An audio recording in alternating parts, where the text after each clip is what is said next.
CFM56 thrust reverser deactivation for flight. This procedure is carried out when a fault occurs on the thrust reverser system which cannot be repaired for the next flight. Deactivation and lockout devices are therefore provided to secure the pivoting doors in their stowed position when an aircraft has to be dispatched with an inoperative thrust reverser. Before working on the engine, safety precautions have to be taken in the cockpit. On panel 115 VU, put a warning notice to tell people not to start the engines. On the overhead panel, panel 50 VU, make sure that the ON legend from the FADEC ground power switch is off and install a warning notice. Open the fan cowl doors and put the access platform into position. Make the thrust reverser unserviceable by removing the quick release pin from the stowage position on the HCU, move the inhibition lever to the off position and insert the quick release pin.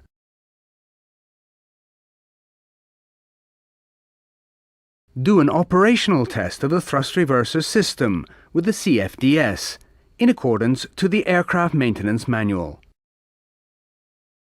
Energize the related ECU with the FADEC ground power push-button switch on panel 50 VU. Get access to the CFDS System Report Test. Select Next Page and select the line key next to the engine. Select the line key related to the FADEC 1A or 1B menu to get access to the System Test and Reverser Test menu. Obey the cautions and warnings in the Aircraft Maintenance Manual and on the MCDU before you start the reverser test to prevent any injury to personnel or damage to equipment. Make sure that the green or amber REV indication does not appear in the N1 indication on the engine and warning display. Check that the ECAM warning Engine 1 or Engine 2 reverser fault appears. Make sure that none of the following messages appear on the test report after the test.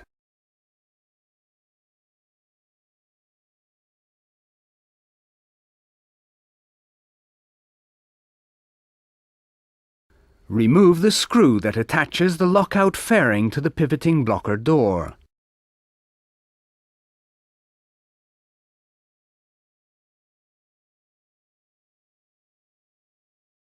Remove the bolt that attaches the lock plate from the stowage bracket and remove the lock plate. Remove the lockout bolt from the stowage bracket.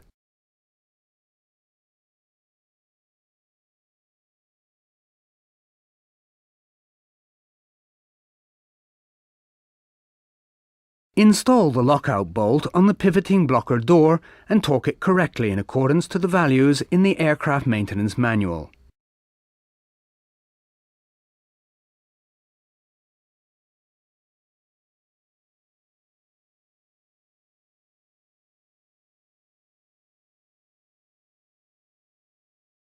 Put the lock plate over the lockout bolt and install the smaller bolt.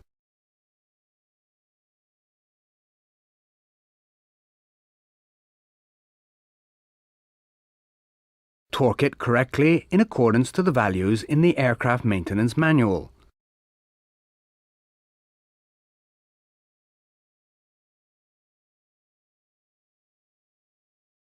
Attach the lockout fairing to the stowage bracket and torque the screw correctly in accordance to the values in the Aircraft Maintenance Manual.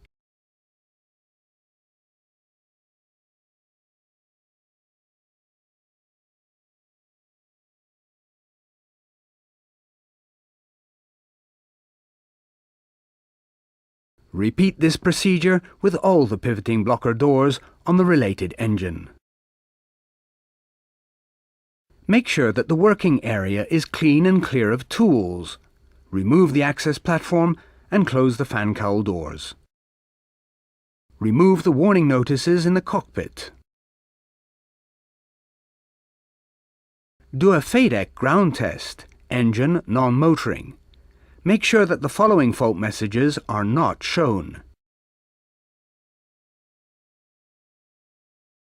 In the cockpit, install a warning notice to show that the thrust reverser is inoperative. Make an entry in the logbook. This completes the thrust reverser deactivation procedure for flight operation.